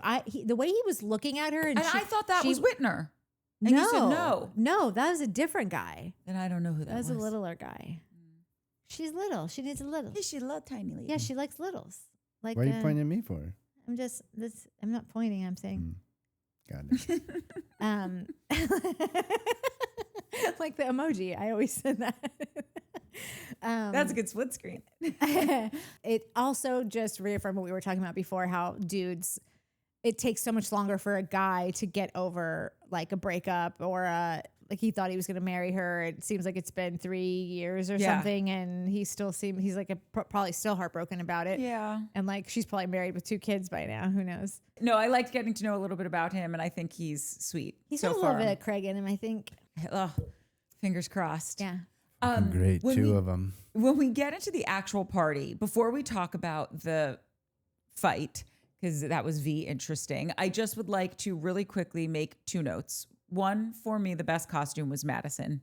When she showed up as Shep, I just thought that was hilarious and completed it with the necklace. But also, and I love Molly so much. I think maybe I just have to accept this about Molly, that she isn't someone yearning for vertical space, that she is someone who like does want a snake. And that's great because we all can't be the same, nor should we. No. She's so beautiful, and she's got such a great personality, and I want her to meet someone, and I just don't know if she meets someone in that costume. Dude. I feel like you're so hot. Like, have this let this be an excuse to be in a cutie little costume. No. But I it's hear just what not who you're she is. saying, but who she meets when she That's meets right. him is the perfect dude for Yep. her in that freaking Dungeons and Dragons Gandalf mother costume. Like, of course, Molly is in the Gandalf costume, and of course, these other 2, whatever, like. I want to use a derogatory word, but only for fun. These little sluts show up in their little like cute slutty Could have called them outfits. cupcakes. Yeah. You always whatever. stop and say, I don't want to use a derogatory word. And No, then I said I wanted to, but you wanted. Oh, I thought you But said I I did. Oh, it was didn't. going to be worse than sluts? No, that was it. But like I didn't mean. I said what I was gonna say. I want to use a derogatory word, but don't really mean it that way. I want it just to be cute and funny. Got it. So like Hussies. these 2 little like hussies show up, and Molly's like, girls like Salley and Vanita show up to a theme party dressed like that. Girls like me show up as Gandalf. Like, again, like Molly is like running Usain Bolt speed away from these people in my Yeah. book. Like all day, she is the best. I need more Molly. I want the whole show to revolve around Molly. I don't care about, not I don't care, but like the more it's the opposite of Craig. Like Craig, you think is like, oh, Craig is the best part of the pile of crap. There is all crap, and then there's Molly. Like what? Give me more Gandalf. I need to see her just nerd out. Like she's just a nerd. She's the nerdiest classic nerd.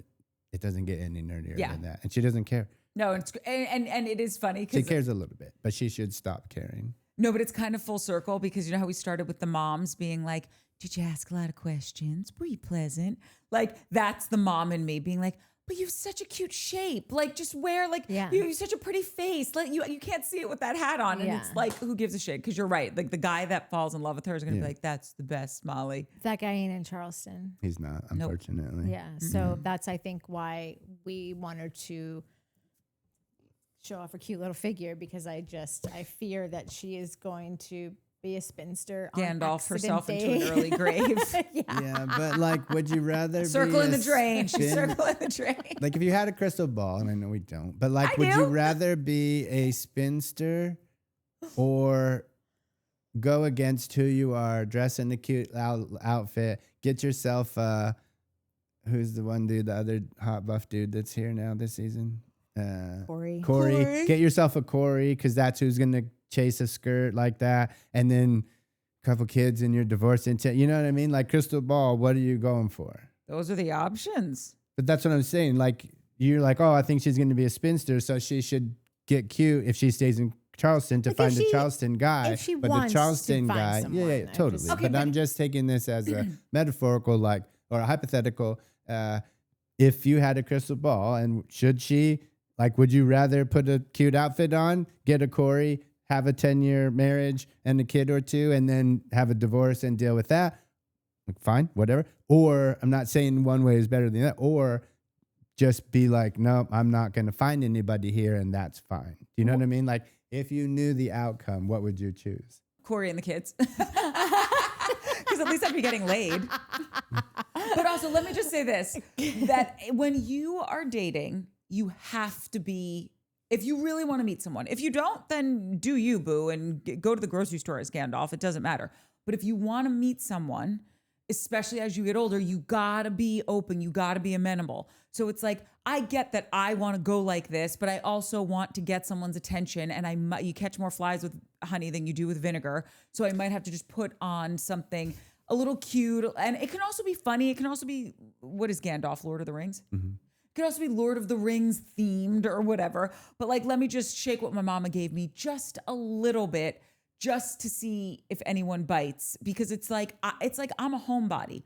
I gotta leave my house if I want to meet someone. And when I do meet someone, would I prefer that the person lives on the city side and not deep in the valley? Yes. But if he's a wonderful person, I'll make him sell his house. You just, I know a great real realtor. estate. Yes, there are ways around things. I'm just saying, you'll never know if you don't go on the date with the guy from Encino. Hey, With the fucking- Encino Man. That was such a good movie. It's so good. But so anyway, I'm just saying, like, if Molly does want to meet someone, and I feel like she does, you just gotta give me a little more leg. Yeah. That's all. And Molly, you're perfect in every way, and we love you. There's really nothing bad to say about you. So I hope you don't take that as a criticism. Yeah, you could have. You know what I Just remember make sure about you Molly? look sexy. If Yeah, you're make going sure you look out. hot. That's Look That's hot while all you're that doing matters it. is No, listen, looking hot. I give anyone that advice, and look hot while you're doing it. That's my tag on any sentence. The guy Molly wants isn't going to come up to a hot girl. We don't know that yet. Yeah. I don't know if you guys remember the first season that Molly was here, she supposedly had a boyfriend for most of it, or came into it with one and they didn't tell us. And well, that's fine. Don't tell us. Like, if you're clearly it wasn't that serious anyways, if you're like, I'm willing to risk it all to go on this stupid show. But I have a feeling that Molly probably, you know what? She's got her band friends, and she's probably got another world of friends aside from these ding dongs that she probably goes on dates with, and she probably does treat this show pretty much just like it's a paycheck and a platform. And I don't see her trying to really have a relation on this show after the Shep thing. You know, she already nailed one of them. Yeah. No. She already nailed the dingiest of the dongiest. All right. Well, our last chunk is Austen v. Craig. I hope you see this, Austen, and it just serves as a little tutorial for what not to do. Yeah. Oh my, like, the fact that Austen can watch this back and defend his behavior is newts. Absolutely bonkers behavior. And you're sitting there saying, like, no, but I'm right. No, you're actively talking poorly about this guy who supposedly is your friend. And saying that, oh, look at him trying to flirt. Yeah, he is trying to flirt. He told you he was going to flirt. He wants to be flirting. And so he is therefore flirting. Like, there's no flag on the play, bro. Don't know what your problem is. Did he say flirt or look at him? Or like, I got the vibe that this was taken horrifically out of context via editing. But I got the vibe that what Austen was talking shit, not getting past that. But like the shit talking that he was doing is the sense that I got that was nobody knew who Craig was. And he was real bummed about that. And he was trying to be like, you never seen the move from the thing I've got? And people were like, God. I think that's what Austen was saying. And I feel like they took it out of context to make it seem like they were shitting on his flirting. But what he was doing is like, look at him go. Look at him. He's trying so hard to get people to see who he is. I feel like that's what happened. Any of it is still, because that totally could have been the case. It still doesn't make it it's like a little cool different though. move. It's a like, and again, I'm having a hard time saying this because I'm with you. Like Austen and this dude got problems. They've had problems forever. I've never said anything other than that. Yeah. Just this one instance, that to me is two buddies. That like if we went out and Hofer's dressed as somebody and he was like, oh, you never seen the thing? I'd be like, look at this idiot still trying to convince people. I love Hofer. But see, like, you said it in like a jocular, giggly manner. I think when Austen talks about Craig to other people, he's got vitriol there. There is he's out to take him down a few pegs. Austen is I think Austen is not happy with his life. 100%. Yeah. And like that's where all of Austen's everything comes from. Yep. And Craig said it. Yeah. Honestly, I'm sure like Craig had every right to be pissed because like Austen was being a dick and doing it over and over again, like within an earshot. Like at a certain point, like uncle, like I have to call you out on this now. But like Craig really did not,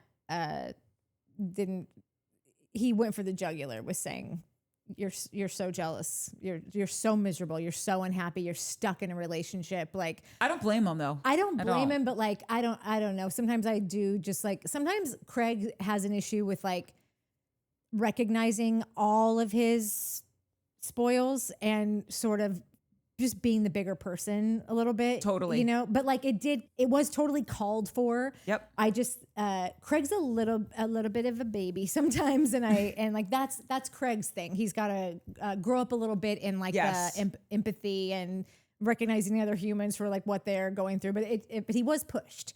He was provoked. That's the thing. Yeah. I agree with you totally. Yeah. It was us, like I said in the beginning. It was like Shep wasn't super involved, but he was just enough for me to be like, oh my God, you guys are all full of crap. And you're all calling each other. You all know that because you're best friends or whatever. Like you know each other so well that you know when Craig's being full of crap. You know when Shep's being full. You know when Austen's being full of crap. You all call each other out on being full of crap and faking your lives. And you're jealous and you're this and you're that and you don't want like. But none of you acknowledge that you're all full of crap. Like you know what I mean? Like none of you go home and sit there and just be like, oh man, I kind of am also full of crap. So either I need to acknowledge that, or maybe I shouldn't be crapping on other people when I am full of crap. You know what I mean? Like so that scene to me was like, this is the epitome of your not real friendship. You guys are all lying to each other, and then you're all being mad that you're lying to each other. Yeah. Stop lying to each other. Yeah. It was weird that they were just together earlier that same day and Craig was going to help him. And Craig was and then they go to lunch together and he's talking to him, giving him advice and whatever. And it's like, Austen is so bummed on everything right now that it's like, you guys this was like 4 hours ago. He just came to a cat thing with you and like did you that favor, you know, and then spent time with you and like, and maybe what he was saying during the lunch was annoying to him or something, you know, I don't know, but it was just, in a way it kind of made me think, is this being drummed up because you guys were just at lunch together talking about all The only reason I don't think it was drummed up is just because it looked so uncomfortable for everyone around them. And I just don't take these guys to be that good of actors. Like I think they were really trying to throw pot shots at each other. My favorite part was Charlie, when they cut to Charlie and she just was wide-eyed and like, oh my God. Yeah. Like, welcome to the show, sweetheart. It's like when a rookie gets in the NFL and just gets smoked by an old timer and they're like, welcome to the show. Welcome to the league, bitch. You know what's funny is he came in that eerily similar outfit to like his last time The with pirate, Paige yes. Pirate. I don't know if he must have like thought he looked like really good with all that eyeliner or something, you know, like maybe that's why he went for Guy-liner, it. Natalie. The Who, guy Craig? liner, yeah. Oh, yeah. Because it was really identical, kind of, except he didn't have a pirate's hat on, but like everything else It was was very the- similar. literally the He same probably would have costume. wore a pirate's hat, but he had done his due, so like just like he did it at Bravo. How 5. mad? Yeah, how mad does Craig get now when that one little thing doesn't fall down? Oh, He's yeah, probably he- just like, God damn it. It's my signature piece. Yeah. Yeah. His what does Shane call Big his squibbin? Squigmire. Squigmire. Squigman My or mom was Squigman. Sorry, dying comes at that whole Squigman, thing. yeah. That was so funny. that was hilarious. Squig. It will not go. It is just, Yeah. it's so funny. Anyway. Yeah. When they were at lunch earlier, he had asked ChatGPT what he should So go at from everything you know me as, and the first thing shot out was like, oh, as Gatsby, that's the dude, And that is in what he Gatsby. should have gone as. And that's what Wait, Charlie showed up. was it In it- Gatsby or Dorian Gray? Was Dorian Gray That was the second one. Oh, Gatsby was the first. got it. And Charlie showed up as what's her name Yeah. from Gatsby. And I know think that would have been the cutest thing ever. He Yeah. really screwed it up because he needed to do recycle his this guy costume. liner. Yeah, he wanted to see his guy line, and he wanted to do his updo. Wait, I have to tell you the funniest thing. One time I was watching Jersey Shore, as one does, and Gianni and Snooki were in an interview, and somehow The Great Gatsby got brought up, and they were saying something about it, and the producer was like, "Do you know who wrote The Great Gatsby?" And Snooki goes, "Tobey Maguire." I remember that. I lost it. And Gianni's like, "Yeah, I think you're right." Pretty cute. It might have gotten to an A, Tobey Maguire. I was like, how great is this? I think too, it like one of the things I noticed in this episode, because like you had said it last week, is that like this is their life, this is Charleston, this is what Charleston is, and when you said that, I was like, yeah, no, I guess that's right. And then editor Danielle had a couple comments this week, and love that you're back, Danielle, but Yeah. I'm not buying most of that. But I will give you just the Craig talked that scene where he's like, oh, I'm struggling with my schedule. Started with, I think I have a drinking problem when I'm single and I'm struggling with my schedule. And everybody's like, poor Craigie has ADD. No, Craigie has alcoholism. Like, whatever. I'm leaving that aside. But editor Danielle made a great point in the very beginning, the pilot or whatever. They're like the whole show is Never Neverland. It was built off that premise. I had completely forgot about that. But I think what's starting to annoy me is, in the similar sense of like, for you, Craig is the best of the worst. We've watched these shows for so long and they are all we have, right? And so we're like, yeah, everyone's the best. I love these shows. And now I'm like, wait, you guys are 100 and you're out at the beach part. Like, what's going on here? I realize why I'm offended by that now. It's because we watched a show not long ago about some kids, actual children, growing up in the city, murdering the game, being, well, with the exception of one of them, pretty polite to each other, pretty respectful, honest about their intentions, not lying. Next gen? Yes. And fine, I'll give it to Summer House with Lexi. Like, I've seen better. I've seen kids, 20-year-old kids, project a life and an attitude and a mentality that I'm like, we need more of that.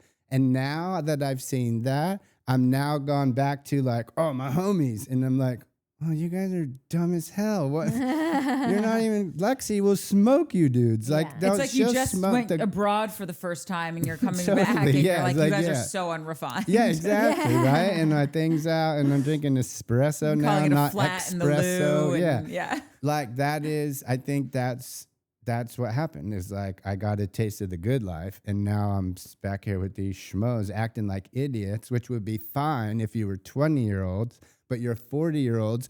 That would also be fine if you were acting like 40-year-old idiots.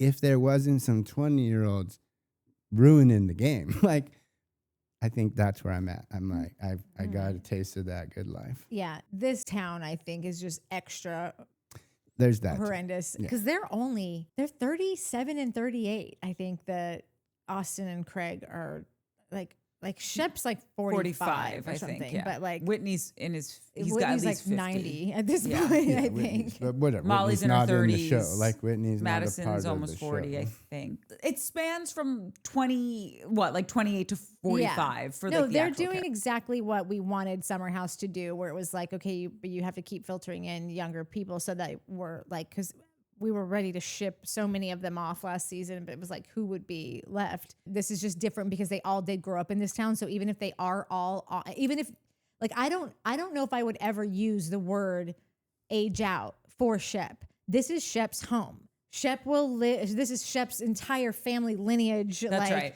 And Yeah, so Shep, like yeah. Summer House is about like, you know, it's summers for kids, summers for high schoolers, you know, and college students. Also, you don't do share houses in Yeah. your 40s. You hope, God willing, you have enough money that you just own a house. You're renting your house to the kids that are doing share houses in Yeah. the summertime. Yeah. I am excited though to get to know Whitner. Yeah. I think he's got promise. I could be totally wrong. I've known him for a whole 9 minutes. Yeah. But I'll try to get this picture if you can remind me. Going back to the Madison dressing up as Shep. My boss, Mike Hofarth, who you both know, but you know how Hofarth used to have a big old beard, kind of long hair, trucker hat, flannel. yeah, there's Jeans. eras of Hofarth. He's Yeah, very there's trendy. eras, but like this was his that air hoodie, like whatever guy, and he's like the head of like the head of production at our job. So like you walk in and this is normally like a business person, right? And this bearded hat with a flannel guy and you're like, you're in charge of everything. What the hell's going on? April, our accountant, who's in her 60s and is 5'2" and is an accountant. She dressed up as Hofarth one year for Halloween, like Stop a it. year before I got to AGT. I can't even tell you, it is the best costume I've ever seen in my life, ever.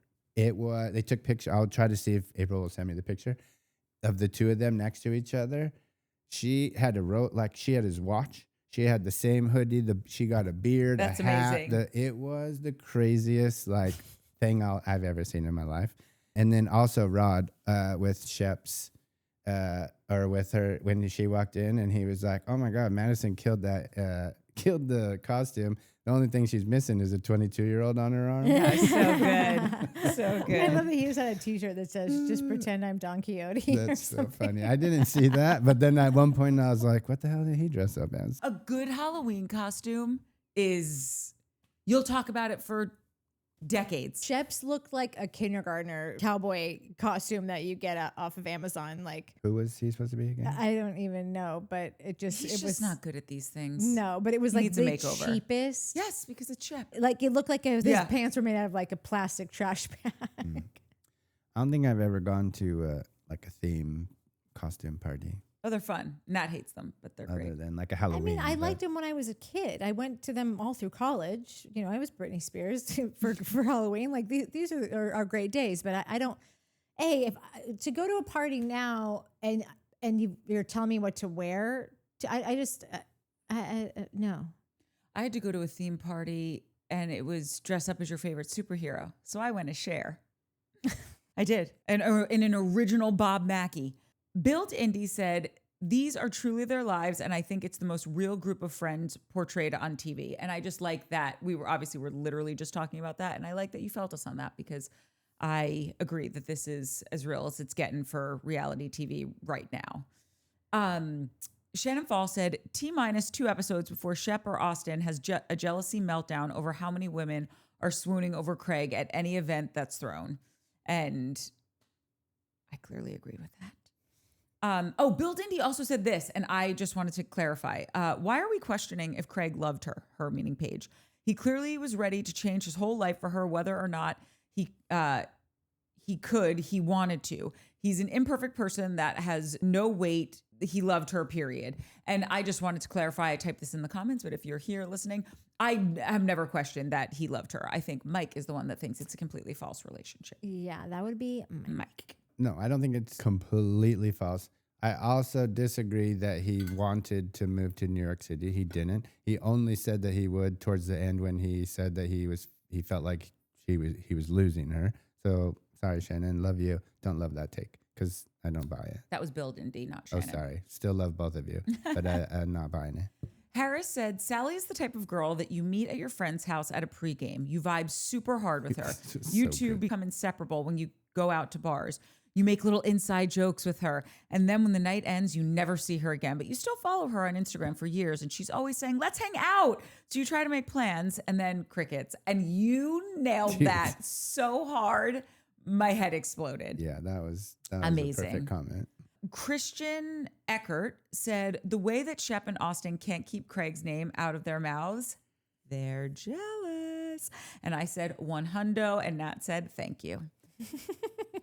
Nettie said, the men are like mean girl haters. They're just jealous of Craig. I didn't realize how many of these comments I collected, but clearly people agree with us. So yeah, I think that you think that people are either like super Craig stans or like loathe him. And I just think like the people in our comments, I got a strong vibe that everyone knows Craig's flaws. In our comment section, they know Craig's flaws. Yeah. They're still going to call a spade when it comes to Austen and Shep and still probably say like, yeah, this guy's got it going on way more than anybody else on this show.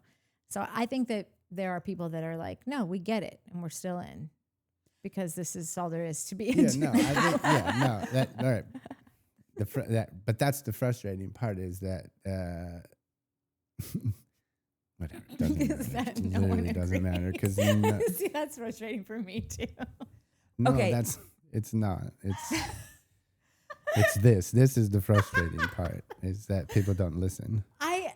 Like, it's fine. No, but I feel like I really did listen and I really am trying to understand, but I think you have people in boxes. Meteor, can you weigh in on this? These two crazy newlyweds. Okay, wait. There's a Truth for Peace for Freedom comment that I'm not reading. I'm just going to text message you the screenshot to make sure you read it. I'm not accepting this airdrop.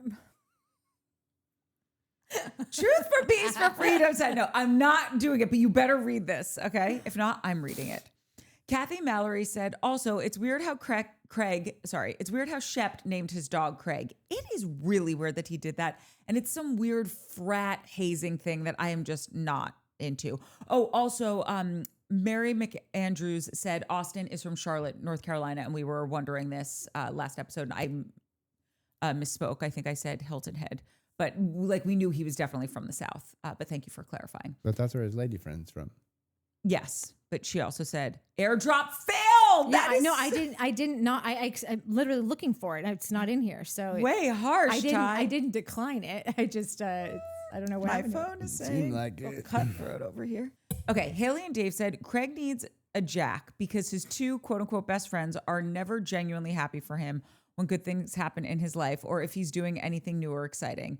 They are both jealous AF and take every opportunity to bitch about him and put him down. I really didn't realize how many of these I was collecting. Mary Ayaka Kent said, oh my gosh, I love when Natalie looks straight to camera whenever Mike says anything kooky. I almost fell off the treadmill. And the truth goes, it's The Office. All of it was too cute. Organza Ms. Gay Vancouver said, Austen's interviews really show his stunted maturity. I actually feel bad for Audrey watching these episodes, seeing how he acts around Charlie and how handsy he was with Salley. And let's be real, Salley would absolutely hook up with both Craig and Austen if given the chance. Wouldn't even be shocked if she went for two birds with one stone. From one boy crazy person to another, go for it, Salley. The viewers are here and are here for the chaos. And I agree. I had to know that during the like Vanita and Mulberry Weimaraner thing where I was like, oh man, are these two going to bang? And then I was like, oh no, Sally's probably going to bang him. and Craig at the same time, take pictures, send them to Vanita, and be like, look isn't this fun? Oh, shoot, sorry, forgot you had beef with Craig, while she's like doing it. Doggy style. Haley and Dave also said Shep and Austen calling the relationship fake is just their coping mechanism. It's easier for them to pretend it's not real than admit Craig actually found a great love, something they've never been able to pull off themselves. And I think, mic drop. Mike, You think that Craig and Paige are a great love? I think he was deeply in love with her and thought he was going to spend the rest of his life with her. Yes, I do think that. And I think she, for a period of time, was deeply in love with him. You need to go back and watch those 3 no, seasons. and they also, there is so many, like, even just say that like half of their relationship was built on the fact that they were both finding themselves like in this power duo. So like they would be seen together and it was just like twice the bang of like everybody's so excited and whatever. That is still a great emotion, a great experience. And like with someone that, and I do believe that they legitimately loved each other for, you can argue the however long that lasted, I don't know. Years. But I do think that was a spectacular experience for the both of them. And and for him especially, I will say he loved her the whole time, I think. I concur. Yeah, I concur. And then she got the ick, and obviously, but that was only in the latter periods. Okay, XAN said, no, sorry, I'm with Nat in court on this. Shep does not have game. Nerf. Thank you. Sunset Harp said, I'm concerned about Craig's drinking. He thinks he can drink normally since he had been quote unquote sober for a while. I get it. And by the way, this isn't me nitpicking, just to clarify, he wasn't actually sober. He still would drink. It was just like he only drank beer, not hard alcohol. And I think he limited it, right? Yeah, he seemed very super limited. And then sometimes he would drink. And it was almost like it was also a business thing. He didn't, because he would put a koozie on it and he'd be walking around like to where you never really knew what he was holding, but you're not putting a bottle of water in a koozie. No. So like, it was an odd thing. I think that it was about his, like a physical addiction. Doesn't he trying to figure that out? And then also was trying to be a business person and not be this drunk guy that could be photographed and lose his relationship. Yeah. It was like a whole plethora of things. I get it. And I hope I'm wrong, but in my experience, he'll be able to drink normally until he can. It generally doesn't work out. I think he was right to embrace sobriety last year. I hope he doesn't head down to the mess he was pre-Paige. Hanging around those idiots on the show won't bode well for him. Lose the losers. Happy Thanksgiving. And thanks for helping me through the morning prep. You are welcome. We're so happy we could help you through the morning prep. And I really just echo everything that Sunset Harp said. I too am worried and hope that he can find some sort of balance with it. Ms. de Mandeville. Shep has no game. That's what I like about him. Same goes for Molly. No game. And I like that because I have none myself. Salley seems desperate for a man. And I can't tell if she's desperate for a man, but I agree that they both have no game. And that's why I wanted them to be together. Because it's like, you know how like you put two of the same thing together and all of a sudden you're like, oh, that's perfect. Yeah. Like both of the non-game would have just made them so adorable together. Yeah. And she would have made Shep likable for me. He would have been front row. All the women who have banged Shep in this town, which seems like a lot. Why? How? Because he's rich? Because his money? No, I explained it last episode. Shep has the give a man a fish game where if you're out at a bar, which he's always out. Give a man a fish what? He's got the give a man a fish he'll eat for the night. You said he's got give a man a fish. Game. Got it. So he's got game. Oh, God. He's got a game. He's got a version of a game. Might not work on you guys, but it's not like the dude has no game. Like when you say no. You're parsing shit to get your point across, and you're wrong. I really am just sitting here and be like, did you just walk her into that? But like, I refuse to accept it because that is not a game. No, because when you say someone's got game, you're like, yeah, he's got game. Like that would work on me. Yeah. Like yes. He's gotten laid. Of course, he's rich and he's on a TV show and he is smart. But he doesn't have game. It's not like Prince that he's like turning straight guys gay and just panties are flying off of women's poussées. He doesn't have game like that. He doesn't. Okay. He can eat right. because he's tall. Not like that, sure. So there's only one type of game. No, No, but that's not what and we're that- talking No, but about, and I Mike. know what that you're saying right now. I know that I can say so. I'm not buying. I'm not into his game, or I don't subscribe to his game. Like I get what you're saying, but I still feel like that was the cheapest move you've made this episode. I agree. What was cheap about it? I didn't do anything. What? Because it's not, Because we're you not did- talking no, about it in when that you, context. When you ask us to repeat something, when you go, oh, I wait, didn't what do. was I it didn't that walk you had anybody into that. You said he doesn't have game, and then you said he's got XYZ game. But then I realized, wait a minute, you just said he doesn't have game, and then you said he has game. My point is, there are multitudes of game. There's all kinds of game. There's Craig game that's like, oh, I just want to be loved. That's the type of game. There's Shep game that is like literature and family name and can tell amazing stories and like make you laugh and get like, that's a type of game. There's all types of game. And then there's dudes that have no game, like none, like you. They're not taking girls home. They're not getting, and I'm not sitting here being like, oh yeah, bang chicks, that's cool. That's not what I'm saying. Shep gets girls drunk. I want to know. That's his, and that to me, that's not real game. Okay, that's, so that's you are assault is what that is. Is what you're saying is Shep's is out assaulting women? No, I'm not saying that Shep's game is assault. I'm saying that Shep is not soberly dating someone and going home and having sex that night. He's not. Craig can. Here's who doesn't have game on that show. Vanita. Like Vanita doesn't have game. Molly, no game. Yeah. Right? These are people who don't have game. They're not getting dates. They're going out to the bar and they're just going home alone. Again, fine, not shit, but I'm just we're having a conversation of game v no game. Vanita, no game. Molly, no game. She showed up in a wizard outfit. Fine. Then Craig, then Craig has bad game. You mean Shep? Or said yes, correct. Shep, But, sorry. but there's more. Okay, keep going. I'm just saying when we've seen him with a girl, there's no game there. No, but there's okay. Oh God, you're making me so. Look at you.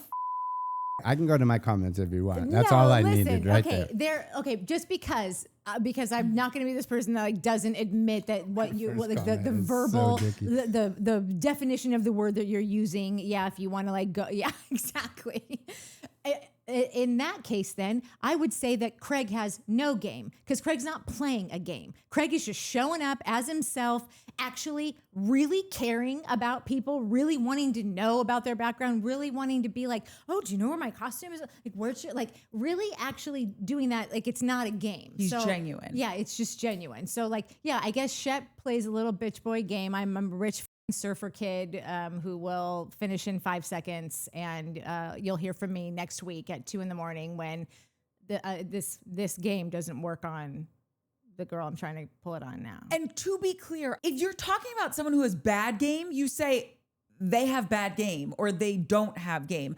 You're not saying like, I don't know. I hear what you're saying, Mike, but I think we're now entering Bill Clinton territory. Like what is. And you're a Rhodes Scholar. You know what is. Do better. Read your comments. Claire Stewart.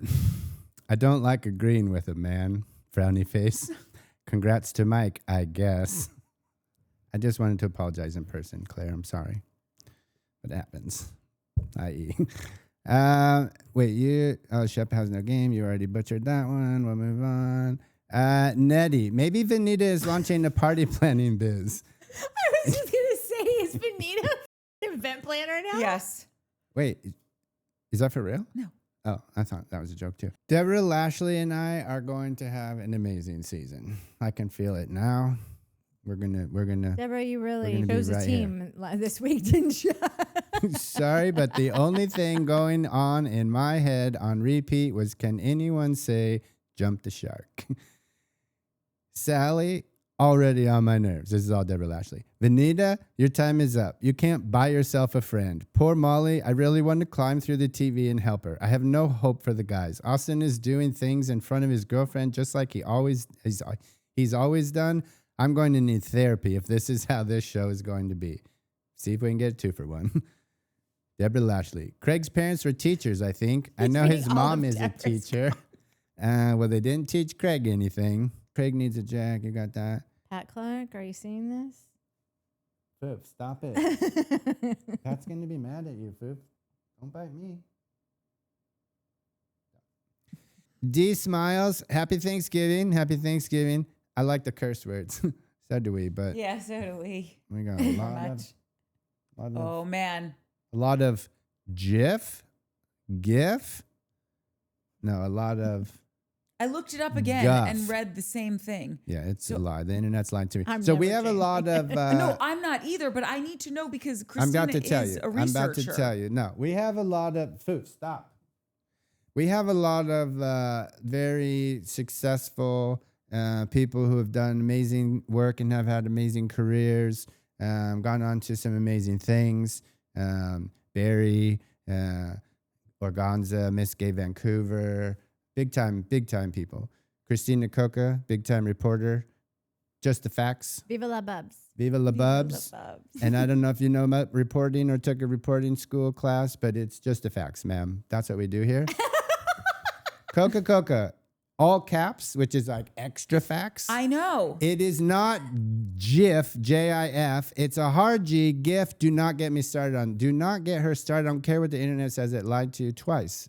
Earlier I just today, it need to lied to say, you. creator Steve We don't even know Will if that's hit. true. insisted it's pronounced with a soft G, GIF. He should have But spelled both it that way, then. pronunciations are widely accepted by dictionaries like Oxford English Dictionary, and both are in common use. That's because GIF is nowadays, not in widely accepted. 2025, It's we're, accepted by we're that guy. supposed to accept stupid people as like one of us. But that's not a thing we should I'm do. just letting everyone know that this is what the interwebs says. Oh, wow. The So I interwebs. don't say it. I say GIF. But the inventor of it said it's GIF. That's not the inventor. Low Red. Hey, Tell guys. AI. Thanksgiving night, and they made it. No breakdowns without my late husband. That's a big deal. I'm only going to read this first part because, and she agrees with me. Now with Vanita, she is truly a Southern belle, the way she dresses and her attitude, which I was saying that last week, that she's a Southern belle. And I think she is. Also, she mentions Franklin County, Tennessee. Used to be farmland until the county star came in, and now it's the most expensive. It is pretty expensive out there, but it's nice. I think you're done. No, Mike's a slow reader. you're what? Not a slow reader. Because before he reads every comment, he does this. This with this he next does a long, one. A Mandy This J. one's telling me I'm a slow And reader? I think this one's funny because she agrees with me. Anyway, oh, my phone shut off. Hold on. Anyway, she said back, and now he gets to the comment. Am I wrong? Or is that how he reads them? And then they're always, I agree with Mike. Oh, Mark. You just we do a love search you. for I'm with Mike. He just searches Mike and Mark. Yeah. You guys are hysterical. We are. We really are very funny. Not like real hysterical, like fake hysterical. I think the people disagree Like- with you. I don't know how to say this person's name. You just proved. So would you say he has game? It's funny. Just be in on the J. I'm not upset. That's the best part of the show is busting balls. Yeah. No, it's funny. I love that. It's so funny. So glad you're covering this because after the ride we took with Housewives of Orange County, we needed a change. didn't say the Ain't name. that the sheer You truth? didn't say the name. You only said you didn't really know how to pronounce. Exactly. Balls busted that I read too slow, and here we are 5 minutes later still talking about that. That's not the point. Truth for peace for freedom. Woo! Oh, Harris says, I'm Jack. Oh my God. And then you said me too, or aren't we all? Just we Jack. Man, that was so cute, Harris. That was so cute. By the way, Craigie would be lucky to have you. Yeah. Not that Jack's not great, because I do think Jack's great. You're going to make me read I'm with Mike from Truth for Peace. Okay, let's split up truths. You read that one, you read the one that you sent me, and I'll read the rest of them. We're closing it out with Truth for Peace for Freedom.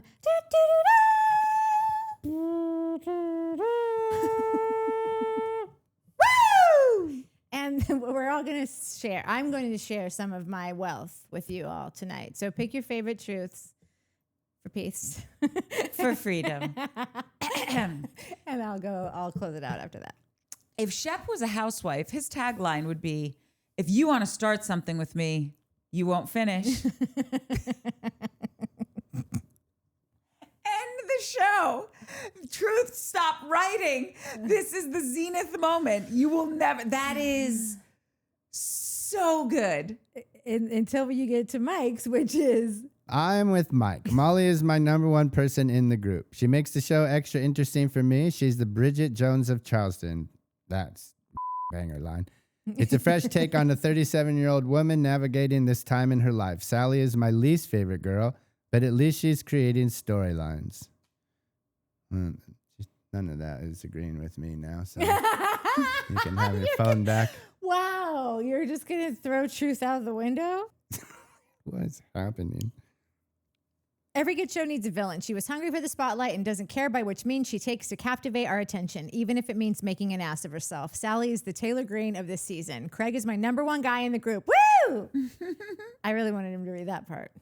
I think if I was to combine all three of your opinions together, that's my take. The other guys are jealous of how much love Craig gets from the audience, along with the most beautiful and intelligent women wanting to date him and not them. They don't get it. To them, Craig is a douche nozzle. He's the butt of the joke. He's flustered and unorganized. He's ridiculous and a liar. They just can't understand how he's come so far in life. I've always said that Craig is the Forrest Gump of Charleston. To me, there's something pure and special about him. I believe him when he says he wants to be married and have children, so I overlook his foibles. Me too. Big time, same. Now, do you feel heard, Mike? Oh my God. With Austen, I feel like he is very disingenuous. He says one thing to women, but he acts out in the opposite way. The thing I don't understand is if he is consciously aware of this, or is it subconscious? He is not hot enough to be treating all these beautiful women like dirt. Not like a hot guy should be acting that way either. Austen is not smart enough to know when he has truly found a truly special woman. Correct. And go all in. I get it. He's tall and he has a likable personality. It's not enough. With the fame of this show, it has grown his already inflated ego to a size that shouldn't be possible. He's the faux nice guy. Am I missing something? Is there a pathology in him I'm not seeing? This extremely average looking guy has dated Madison, Olivia, Sierra. I forgot about Sierra. Chelsea. Oh, I'm even more mad. I know. I live for Sierra. I know. And who knows what really happened between him and Taylor Greene. Can we call Whitner Weimaraner instead? I mean, we got pretty creative with naming Toblerone Taylor's boy toy. That was Coca. I would have never been that creative. I strive to. It's never going to happen. You know, knowing that Kayla's boyfriend is still her boyfriend is a bummer. I'm not invested in like the Aaron But that's story. the thing. She's still dating that little guy. It looks like he's in fucking 8th grade. Yeah, Yes. he's Torin. Toblerone. Toblerone. He's about the size of a Toblerone. He looks like the backpack dance kid. Like flossing or whatever. Yeah. Plus, naming a person after a dog breed should be a compliment, not a diss. The Weimaraner is a German hunting dog known for its elegant silver gray coat, high energy, and intelligence. So anyway, Weimaraner is my number 2 guy in the group by default. They could have put JT's brother in there and he would have had that position. I'm with Courtney. Whitney sucks. He's dead ass last. Austen and Shep are fighting neck and neck for second to last position. I agree with Natalie about Austen's psychology. I bet he would still be with his girlfriend today if Craig and Paige had never broken up. These Peter Pans feed off of each other. Corey is giving Michael Phelps face and body. These are like my notes. She just sent in her notes and said, oh, you guys just get the draft done with my notes. Let me say that real quick while you were reading. Oh, Weimaraners also have a mohawk. They do? Or no, wait. Shoot, that's a Rhodesian Ridgeback. Yeah, Never mind. that is. And they're reddish brown. And I also think if we're getting really technical, it's pronounced Weimaraner. Listen, I just happen to see this one right now, and it just feels like I should read Zan's. No, sorry. I'm with Nat and Court on this. Shep does not have game. Listen, the verdict's in. Sorry, buddy. Sorry, Fifth. Like, subscribe, and hope we make it to next week because Mike wants to kill us. Yeah, we knew it would happen. Hype. Tell a friend. All that. If you come out here tomorrow and the plant is destroyed, maybe Mike put foof up to it just to chap your hide. Yeah. If it's not against me now, though, it's Pat Clark. Pat Clark is my golfing buddy. I would never do anything to a golf buddy. But the real question is Bubs having the time of his life? Oh my God, like he's it. so good. He's chilling. Oh my God, I So love cute. him. God, he's cute. He's so happy. Oh my God, the one ear is so good. I love him. Guys, for people who weren't here earlier, Bubs is blind now because of old age. It happens. And he wears a cute little halo so he doesn't bump into everything. love It's that. on the it floor. makes him He's not become- wearing it now, but Because he's 'Cause in you're mama's holding arms. him. I love you, Bubs. he's Ken and I'm Barbie.